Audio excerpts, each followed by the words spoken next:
walang wire, walang Bluetooth na kailangan. Manual lang po siya. Cellphone screen magnifier. O, di ba?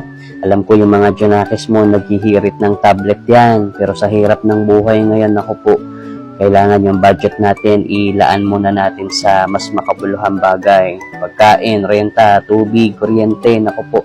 Kaya sana maintindihan ng mga kids po natin. And for sure, maintindihan po nila yan na in the meantime, habang wala pa po tayong budget, pambili ng tablet, o lalo na kung nanonood-nood lang naman, o di ba? Malaking tulong na itong ganitong mga cellphone screen magnifier. Kung may mga elders po tayo, yung medyo nahihilig na po sa mga K-drama, ganyan, kaso cellphone lang yung gamit po nila, o di ba? Nakakatuwa siya kasi hindi mo na kailangang bumili ng tablet in the meantime, lalo na kung panonood lang naman yung gagawin. O, di ba? Kita mo, liit-liit ng cellphone ko, 6-inch lang yung cellphone ko.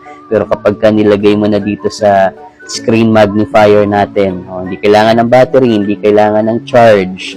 Yan. Papatong mo lang po yung cellphone mo, and then iaangat mo lang tong screen na to, and ayan na, makakapanood ka na ng mas malaking screen, magnified na HD na po yan, hindi madidistort yung image o yung video na pinapanood, o di ba?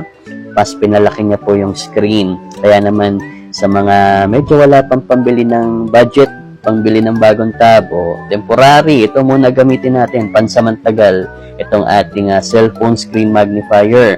Lagay ko na po dito sa may yellow basket para makapag-checkout na rin po kayo neto.